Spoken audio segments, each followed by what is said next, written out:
하나님께서 또 오늘도 우리의 눈을 활짝 여시고 마음을 여셔서 하나님의 살아계신 역사를 보게 하는 또 귀한 가르침을 허락하실 줄로 믿습니다. 작년 가을인가요? 겨울인가요? 제가 우연하게 한 광고를 보고 저희 이제 가족들을 다 데리고 이제 서울로 올라갔습니다. 제가 대전에 있다가 이제 서울로 갔어요. 왜냐하면 국립중앙박물관, 서울 용산에 있는 국립중앙박물관에 메소포타미아 문화에 관련된 전시가 열린다는 소식을 듣고 이제 가족을 데리고 한번 올라간 거예요. 그런데 그 중에 좀 기억에 나는, 그러니까 우리 이스라엘이 지금 있는 그 중동 지방을 아울러서 거기가 유프라테스 강을 중심으로 하는 문명의 발상지잖아요. 굉장히 발달한 지역이죠. 뭐 비옥한 초승달지대 이제 들어보셨을 겁니다. 그런데 그 유물들이 전시한다는 얘기를 듣고 이제 올라가서 이제 그걸 눈으로 이제 보고 온 거예요. 그런데 그때 기억나는 하나의 유물이 있는데 뭐냐면 요 정도 요 볼펜 두께 정도 되는 이런 원통형의 도장이 있었습니다. 우리도 도장 사용하죠. 인감 도장 같은 거 보면 이렇게 동그란 원기둥 형태로 되어 있잖아요. 그런데 메소포타미아의 도장이 좀 특이합니다. 우리는 그 위에 인주를 발라서 끝에서 이렇게 찍죠. 그러나 메소포타미아의 도장은요, 이 옆면에 새겨져 있어요. 옆면에 새겨져 있어서 진흙판에다가 그걸 놓고 이렇게 굴립니다. 그러면 거기에 새겨진 문양이 이제 진흙에 찍히잖아요. 그럼 이제 진흙을 잘 굳혀서 소유하고 있으면 그게 계약서도 되고, 그리고 또 그게 증명하는 문서도 되는 거예요. 너무 신기하고 이제 재미가 있더라고요. 그래서 그렇게 동그란 원통형의 도장을 찍으면 바로 이런 그림이 나타납니다. 우리 화면 한번 좀 보시죠. 바로 이런 그림이에요. 저게요, 이제 이 원통형 엄지손가락을 예를 들면 옆에 이렇게 새겨진 겁니다. 그래서 이렇게 쭉 굴리면 저렇게 나타나요.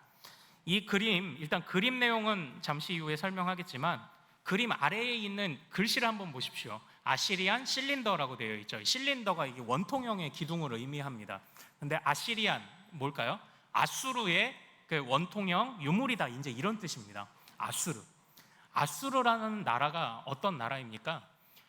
많은 학자들이 오래 전부터는 주전 한 5,000년경부터 이어져 왔던 민족이다라고 이렇게 얘기를 하기도 하더라고요. 특별히 이스라엘을 중심으로 넓은 지역에 거쳐서 다스리던 나라가 아수르였는데요. 북이스라엘을 주전 722년에 멸망케 했던 것도 바로 이 아수르였습니다. 그런데 이 아수르라는 나라에 저 아시리안 실린더라고 되어 있는 그 옆에 있는 글자를 또 보십시오. 뭐라고 써 있습니까? with 다곤, 이렇게 되어 있죠. 다곤은요, 다곤 or the fish god 이렇게 되어 있죠. 그러니까 저 그림의 가운데 있는 어떤 사람이 물고기 무슨 탈을 쓰고 있는 것처럼 느껴지십니까? 그렇게 보이시나요? 물고기 꼬리가 있죠. 아수르가 다곤이라는 우상을 섬겼어요. 다곤이라는 우상을 섬겼는데 그 다곤이 물고기 형상이에요. 우리 다음 화면 한번 볼까요? 아수르의 전성기가 바로 이 녹색 표시입니다. 예루살렘은 붉은색으로 제가 표시를 했고요.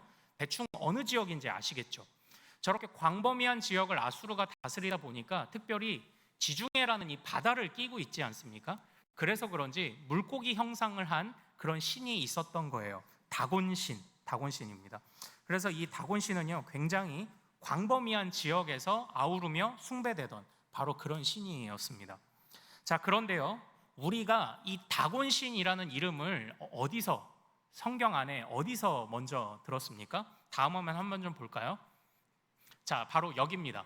붉은색이 예루살렘이고 그 왼쪽에 가자지구라고 되어 있죠. 저 지역이 원래는 블레셋 이방인들의 땅입니다. 그런데 블레셋이 그래서 해상민족이라는 그런 별명을 가지고 있었어요. 블레셋은 우리 이스라엘 백성들이 출애굽한 이후로부터 사사시대와 그리고 주전 한 1000년대 다윗에 이르기까지 한 수백 년간 이스라엘을 괴롭혔던 바로 그러한 이방입니다.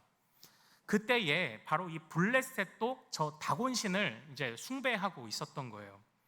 그래서 우리가 사사기 시대에 삼손이 마지막에 우상의 성전에 그 기둥을 허물고 그리고 거기서 자신과 함께 그 이방 백성들을 물리치는 그런 것으로 자신의 목숨을 끝냈지 않습니까? 그때에 삼손이 무너뜨렸던 신전이 다곤 신전입니다. 그리고 그것의 유적이 저 지금 가자 지구라고 하는 그 블레셋의 땅에 남아 있는 것이 아닌가 하고 학자들이 이렇게 이야기를 하더라고요. 또 사실 그 삼손 시대 아니더라도 그 전에 한 200~300년 전에도 이미 여호수아가 이 가나안 땅을 차지하려 전쟁할 때에 정복했던 바로 그 도시 이름 중에 하나가 벳 다곤이라는 곳이 있어요. 벳이라고 하면 누구누구의 집이라는 뜻입니다. 그래서 벳엘 하면 하나님의 집이라는 뜻이죠. 벳 다곤 하면 다곤의 집이라는 뜻이에요. 한 도시의 이름을 우상의 이름으로 할 만큼 그토록 이제 다곤 신이 이렇게 광범위하게 숭배되고 있었던 것이 이스라엘을 주변을 둘러싸고 있는 나라들의 모습이었어요. 그런데 우리는 다곤에 관하여 또 하나 기억하고 있는 바로 그러한 장면이 있습니다. 우리 다음 화면 한번 좀 볼까요? 바로 이 그림입니다. 어떤 때의 장면인지 아십니까? 사사기 시대의 거의 말미에 사무엘상 5장에서 미련한 엘리 제사장과 두 아들들이 하나님 앞에 범죄하다가 저 법궤가 전쟁 중에 항상 백성들 앞서 행하며 승리를 가져다 주었던 하나님의 임재의 상징인 건 맞아요. 그러나 하나님이 먼저 명하시고 따라갔을 때는 그 승리를 얻을 수 있지만 이때는 엘리 제사장과 두 아들들이 법궤를 그냥 부적처럼 가져갔습니다. 하나님이 명하시지 않았고 인도하지 않으시는데 그냥 법궤 가져가면 승리하겠지 하며 부적처럼 그것을 잘못 사용했던 거예요.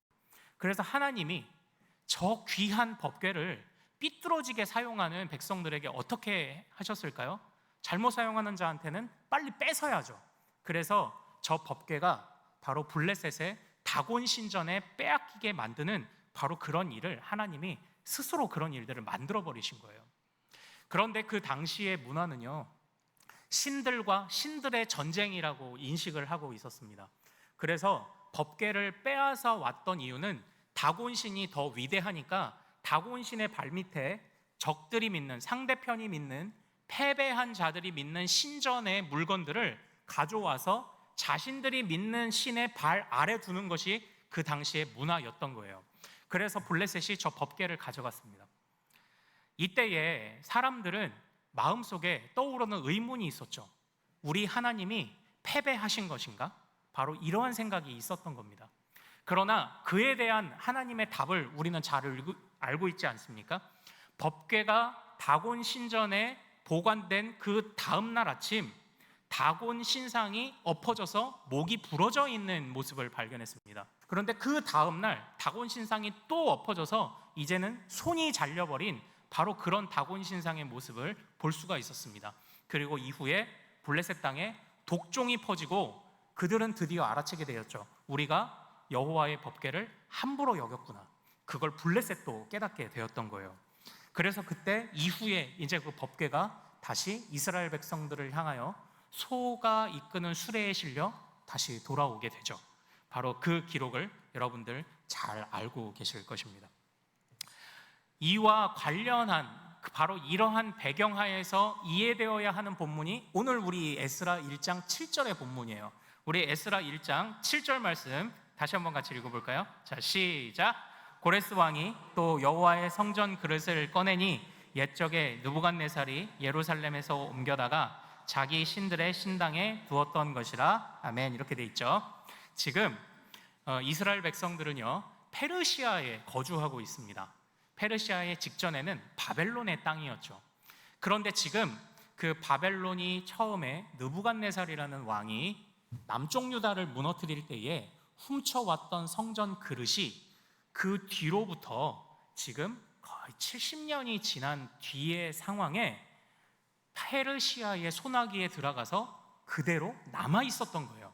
그런데 그 그릇이 지금 어떤 상황이라고 성경이 말합니까? 다시 그 그릇을 가지고 다시 고향으로 돌아가게 되는 상황이라고 지금 성경이 이야기를 하고 있는 것입니다.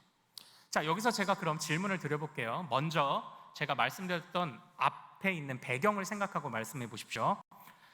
바벨론은 성전에서 사용하던 그릇을 왜 뺏어왔을까요? 왜 뺏어왔을까요? 1번 금과 은이라서, 2번 적들의 신을 우리가 이겼다는 전리품으로. 몇 번입니까? 네, 2번이죠. 네, 맞습니다. 그 당시 그게 문화였어요. 그래서 성전에서 사용되던 기물들을 다 빼어서 왔던 겁니다. 그래서 자기들의 신전에 그것을 보관하고 있었던 거예요. 자, 그런데 여기서 한번 좀 보십시오. 여호와의 법궤가 이전에 블레셋의 다곤 신전에 놓였을 때 사람들은 하나님이 패배하셨다라고 생각했지만 오히려 다곤 신상을 하나님이 쓰러뜨리셨죠. 그때 특별히 학자들은 목이 부러지고 손이 잘려진 것을 포로로 끌려가는 모습이라고 평가를 합니다. 그러니까 다곤 신이 여호와를 포로로 사로잡은 줄 알았는데 오히려 하나님께서 다곤 신을 포로로 취급하고 계셨던 거예요.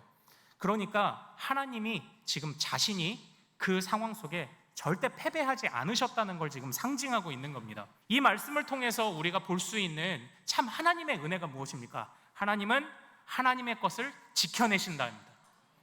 우리는 누구의 것입니까? 우리는 누구의 백성입니까? 하나님의 백성입니다. 그러므로 하나님께서 우리를 지켜내시지 않으시겠습니까? 문제는 우리입니다. 하나님께서는요, 정말 이렇게 포로로 사로잡혀 있는 중에도요, 바로를 치셔서, 바로가 이스라엘 백성들을 사로잡고 있었죠. 그런데 바로를 치셔서 내 백성들을 놓으라라고 말씀하셨죠. 하나님이 패배하신 게 아님을 드러내셨습니다. 또 이 바벨론 포로기 중에서는요, 이 당시에 정말 세계를 호령하던 고레스라는 사람을 뭐 병을 주거나 장자를 친 건 아니지만 고레스라는 왕의 마음을 치셨죠. 그래서 우리가 지난주에 살펴봤던 말씀처럼 고레스가 하늘의 하나님 여호와의 이름을 경배하게 만드시는 고레스의 마음을 치셨습니다. 그래서 비록 여호와의 기물들이 포로로 끌려가 전리품처럼 여겨졌지만 그러나 하나님은 절대 패배하시지 않았다라는 것을 지금 보여주고 있는 겁니다. 이전 출애굽 때도 그랬고요. 지금 바벨론의 그 포로기 때도 그랬다라는 것이죠. 오늘 이 말씀을 보면서요, 이제 우리는 이 안에서 교훈을 얻어야 합니다. 그 교훈 첫 번째는요, 바로 같이 한번 따라해 볼까요? 하나님은 스스로의 거룩하심을 스스로 지켜내신다. 네, 바로 그것입니다. 하나님은요, 스스로의 거룩하심을 스스로 지켜내셨습니다. 하나님의 물건이 단 하나도 훼손되지 않도록 그대로 지켜내셨습니다. 오늘 우리 11절 말씀을 한번 좀 같이 읽어볼까요? 자, 시작. 금, 은 그릇이 모두 5,400개라. 사로잡힌 자를 바벨론에서 예루살렘으로 데리고 갈 때에 세스바살이 그 그릇들을 다 가지고 갔더라. 아멘. 여기 세스바살은요, 유대 총독으로 임명된 자였고요. 어쨌든 그 그릇이 다 합쳐서 5,400개나 됩니다. 물론 일부는 처음에 남쪽 유다가 멸망할 때 느부갓네살에 의해서 일부는 파괴되었다는 기록이 있긴 합니다. 그러나 여전히 수많은 기물들이 지금 포로로 끌려갈 때에 사로잡혀 갔었던 거죠. 그런데 바벨론이 사로잡아 갔고 또 바벨론과 페르시아가 전쟁해서 페르시아가 바벨론 땅을 점령했음에도 불구하고 여호와의 기물들이 조금도 손상되지 않았어요. 여호와의 것이 조금도 손상되지 않았어요. 세상이 그렇게 혼란한 중에도 여호와가 조금도 손상을 입지 않았다라는 겁니다. 그래서 제가 첫 번째 교훈을, 우리 주님은 그 거룩하심을 스스로 지켜내시는 분이다. 바꿔 말하면 아무도 주님께 흠을 낼 수 없다는, 이것이 바로 오늘 우리 말씀이 주는 첫 번째 교훈입니다. 사랑하는 여러분, 거룩이 뭘까요? 거룩이라는 건 어떤 뜻을 가지고 있습니까? 거룩함의 뜻은 우리 흔히 알고 계신 뜻이 뭐죠? 거룩함은 어떻게 되다? 구별되다, 이렇게 되어 있죠. 네. 그런데 이제 저는 거룩함을 구별되다라고 보면요, 한 50점 정도로 보고 있습니다. 뭐 제가 이 물컵을요, 이따가 오후 예배에 마시려고 잠깐 이렇게 구별해 놓겠습니다. 거룩한 건가요? 네, 그렇진 않죠. 거룩함을 단순하게 구별되다라고만 이야기를 하면 좀 부족하다고 생각을 해요. 저는 거룩함을 이렇게 정의 내려야 올바르다고 생각을 합니다. 같이 한번 따라해 볼까요? 거룩함은 하나님을 위해 구별된 것이다. 바로 그거예요. 그냥 보통 우리 집 울타리 안에 뛰어놀던 소가 하나님께 드려졌을 때는 거룩한 제물이 됩니다. 그냥 내 주머니에 있던 작은 동전 몇 입이나 예물이, 돈이 내 주머니에 있을 때는 그냥 물질이지만 하나님을 위해 드려졌을 때는 헌금이 됩니다. 이것처럼 하나님을 위해가 항상 붙어야 진짜 거룩이에요. 무엇을 위해, 무엇을 목적으로 구별되었는가? 하나님을 위해. 그런데 저는 또 거룩의 정의를 어떻게 내리고 있냐면요, 성막을 보면은 성막에 외부가 있고, 그리고 그 울타리 안으로 들어가면 뜰이 하나 나오고, 그 안에 들어가면 성소가 있고, 성소 안에 들어가면 지성소가 있죠. 그런데 점점 그 성전의 안쪽으로 들어갈수록 성경은 뭐라고 기록을 하고 있냐면 더 거룩하다라고 이야기를 해요. 점점 더 성막에, 성전에도 깊은 곳으로 들어가면 거룩하다가 이야기를 해요. 바로 이걸 어떻게 해석할 수 있을까요? 성전과 성막의 가장 깊은 곳 안쪽에는 무엇이 있었습니까? 지성소 안에는 바로 여호와의 임재를 상징하는 법궤가 있었어요. 그러니까 잘 보십시오. 점점 하나님께로 가까이 갈수록, 네, 저를 보세요.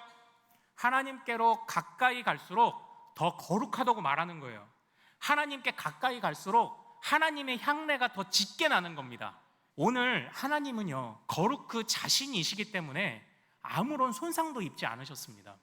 하나님은 스스로 그 거룩을 지켜내셨습니다. 비록 성전 기물이 하나님을 위해 드려졌던 것이 잠시 보관하는 장소가 옮겨졌을 뿐이지만 하나님은 조금도 상처를 입지 않으셨다는 거예요. 우리가 섬기는 하나님이 바로 그런 분입니다. 아무도 그분을 해할 수가 없습니다. 아무도 그를 이길 수가 없어요. 천하를 호령하던 다곤신도, 수많은 우상들도 하나님을 이기려 했지만 오히려 그들은 무너졌죠. 그러나 그때로부터 살아있는 하나님의 말씀은 지금 어디에 있습니까? 지금 우리 가운데 살아있는 줄로 믿습니다. 누가 남았습니까? 하나님이 남으셨죠. 하나님이 지금도 살아계신 것 아닙니까? 아시리아는 바벨론에 망하고, 바벨론은 페르시아에 망하고, 페르시는 알렉산더에게 망하고, 알렉산더는 로마에게 망하고, 로마는 유물만 남았지 않았습니까? 이 말씀에서요, 정말 아까 우리가 문제다라고 했던 바로 그 말씀을 잘 기억하시기를 소망합니다. 우리가 문제죠. 길게 가고 오래 가고 반드시 승리하는 것은 하나님이에요. 그러나 우리가 이 세상에 수많은 신들의 전쟁이 아직도 벌어지고 있는 것 아닙니까? 하나님을 택할 것이냐, 하나님을 놓칠 것이냐, 다른 것에 눈멀어 그것들 쫓아가다가 하나님을 포기할 것이냐, 우리도 지금 신들의 전쟁을 하고 있지 않습니까? 때때로 하나님께서 우리에게 더디게 응답하시거나 아니면 우리에게 정말로 때때로 고난을 허락하실 때, 그때도 우리도 동일하게 생각하지 않습니까? 하나님이 지금 살아계시지 않는 건가? 날 버리신 건가? 하나님이 패배하신 건가? 하나님은 지금 무엇을 하고 계신 건가? 이런 생각이 우리 안에도 찾아오지 않습니까? 어쨌든 첫 번째 교훈, 하나님은 스스로의 거룩을 스스로 지켜나가신다는 것. 우리 하나님의 정체를, 하나님이 어떤 분이신지를 분명히 알아야 하겠고, 또 두 번째 교훈을 이제 얘기할 차례가 왔습니다. 두 번째 교훈 같이 한번 따라해 볼까요? 사회의 격변의 상황에서도 그 너머를 바라보라. 네, 바로 그것입니다. 오늘 설교의 제목처럼요, 오늘 설교 제목은 제가 간단하게 그냥 만든 거예요. 그 너머의 상황을 바라보라. 하나님께서 참으로 지금까지 살아 역사하심을 우리가 신뢰한다면 우리 눈에 보이는 나타나는 현상들, 그 너머를 볼 줄 알아야 돼요. 그 너머를 보지 못하면 하나님은 패배한 분이죠. 하나님은 지금 힘을 못 쓰는 거짓신이죠. 그러나 그 너머를 바라보면 다곤을 이기시고 우상을 물리치시고 그 수많은 강대국이 허물어지는 중에도 여전히 우리에게 복음을 전달하신 보이지 않는 하나님의 손길이 있더라 이거예요.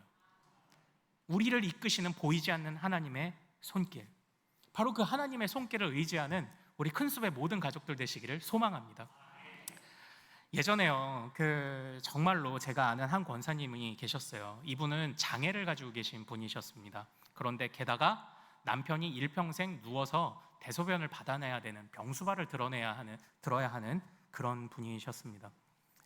어느 날 그 남편의 소천 소식을 듣고 급히 그 집으로 달려갔습니다.